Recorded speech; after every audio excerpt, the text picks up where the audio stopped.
My name is Sarah Buchanan. I will be reading my essay titled Begins with Acknowledgment. It begins in elementary school. As children, we sit there, crisscrossed, and they tell us about the history of our nation. Our teachers say that the natives were the original people of our land, that they helped us lay the foundations of crops and survival for our new beginning. And in many ways, that's true. But what they don't say, at least not at first, is that we didn't give them that same respect. In fact, we stole their land and butchered their bison, if only to force away the very people whose lands we took with blood and cruelty.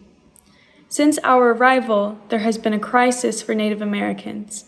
We have misplaced them, and even to this very day, they remain in the gray space of recovery not yet fulfilled. The United States has an unfortunate and disgraceful history of genocide and mass racial relocation. As MLK once said, our nation was born in genocide when it embraced the doctrine that the original American, the Indian, was an inferior race. Even before there were large numbers of Africans on our shores, the scar of racial hatred had already disfigured colonial society. In the state of North Carolina, this history is extremely prevalent, and yet somehow still under-acknowledged. The Trail of Tears took place across numerous states in the South, relocating approximately 100,000 natives from their homeland. North Carolina was not only complacent, our legislature and government had a direct hand in affecting indigenous lives. We built roads and militia forts for the sole sake of Indian removal, including the Great State Road of Franklin and Fort Butler, to sell indigenous lands. This paints an ugly, disfigured portrait of how we treated those who came before us, and how the past still manages to repeat itself in unassuming and unsuspecting ways. North Carolina has not only forgotten about the natives of the past, but the natives of the present as well.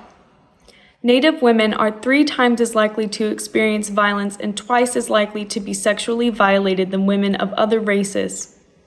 In this state alone, 90 cases of missing Indigenous women dating back to 1994 remain unsolved. Take the case of Faith Hedgepeth, a Lumbee sophomore at UNC Chapel Hill who was found with brutalizing head injuries in her own dorm after a night out. Take the case of Rhonda Jones, her corpse found upside down and in a state of decomposition within a trash can. Jones's mother only received inconclusive autopsy results after a year of pressuring investigators for them, by which the results were useless in finding the killer. These incidences being so local but so unheard of speaks volumes. I have never heard so much of a mention of these women, nor the many other women who have suffered at the hands of Native American invisibility. History has shown a pattern of tossing Indigenous concerns and well-being aside, to be addressed later, to be left alone. No longer can we be idle with the rise of violence towards our Native sisters, and no longer can we be complacent in their absences. We have founded a culture that has led to these troubling and disturbing crime statistics, not only in our past actions and influences, but in our everyday lives as well. My aunt carries the native features of my grandfather: darkened skin and eyes, a signature Indigenous nose and stature.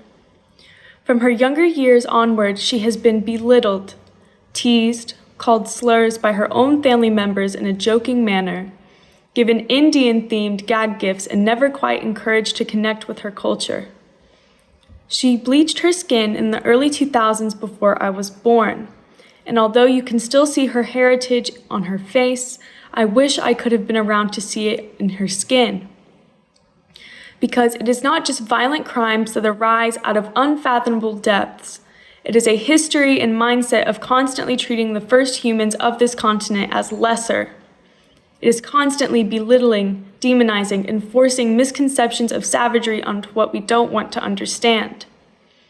But while these problems are large and intimidating, they are not quite insurmountable.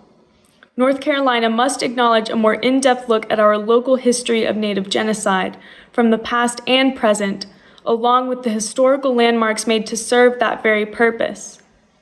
We must purge ourselves of indifference, strive to spread awareness of our missing Native women, look into local cases, and demand more investigation for victims who never received justice. We cannot undo the past, but we can create a better present, a better future for Native Americans. At the very start of our nation, they helped us establish a new beginning. Now it is our turn to start a new beginning of prosperity for them, and that begins with acknowledgement. Thank you.